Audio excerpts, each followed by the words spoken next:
Did you know that Venezuela actually has the world's largest oil reserves? According to the Energy Information Agency, they have 298 billion barrels of oil. That's more than Saudi Arabia, which clocks in at 268 billion. Canada's in third place with 173 billion, of which 170 billion are in the oil sands. But Venezuela is number one in oil reserves. So why do they have gasoline shortages? I mean, isn't that like running out of sand in the Sahara Desert? Well, the answer is easy, because they nationalized their oil industry in a great burst of socialism, and then nationalism. They further socialized their economy, turning it into a political wing of Hugo Chavez, the authoritarian bully who ran the country until his death 2 years ago.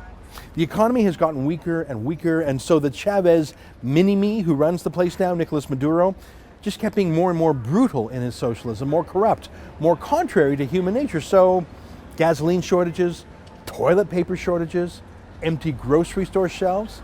How does that happen when you have more oil than any other country in the world? Yes, I know oil prices are down, but you don't see empty store shelves in other petrostates like Saudi Arabia or Russia. It's because of the socialism. And because when a little socialism failed, they thought the cure was a lot of socialism. And so now news comes that the government of Venezuela has ordered farmers and food manufacturers who produce staples like milk, pasta, rice, flour, sugar, that they simply must supply government stores. Between 30 and 100% of their produce is being commandeered by the state. And why not? That's what the government did to the oil industry. Now it's doing the same thing to food manufacturers, farmers, dairy farmers.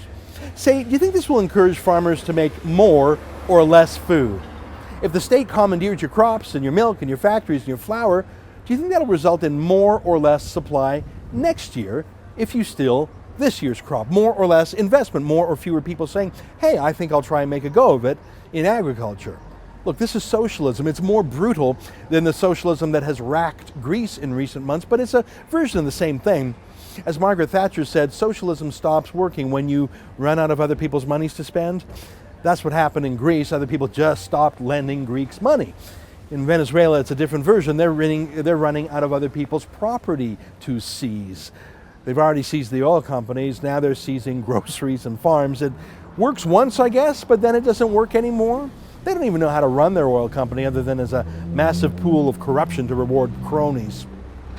That's socialism in the year 2015.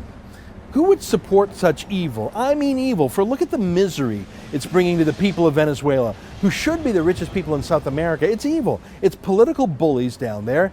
But what about up here? We have Canadians who loved Chavez and who support his successor Maduro, like the NDP's Linda McQuaig, running as a Canadian in Toronto for Thomas Mulcair. Look at her shaking hands with Chavez. She was so proud to meet her hero. In Alberta, an NDP MLA named Rod Loyola actually had a party co-sponsored with the Cuban consulate to praise Chavez, including his takeover of the oil industry. Here's Loyola at that party. Long live Hugo Chavez. Long live the values that he stood for. Compañero Presidente Hugo Chavez. He's an NDP MLA now. Loyola is so nutty, even Rachel Notley kept him out of her cabinet.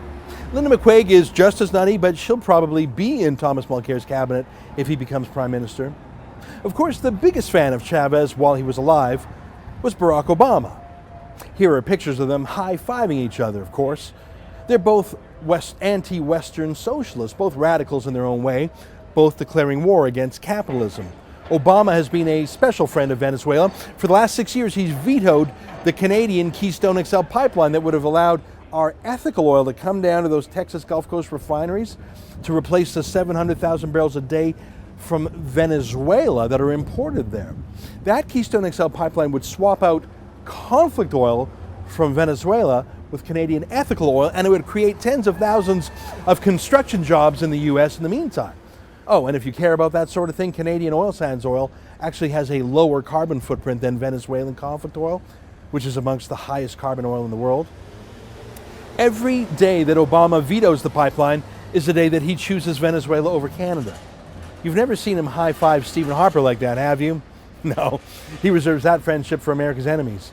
But even Obama's choice to favor an OPEC nation like Venezuela over Canada still isn't enough to keep food on their shelves.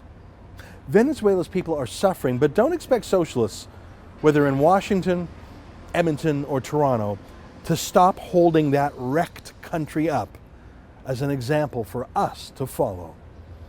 For TheRebel.media, I'm Ezra Levant.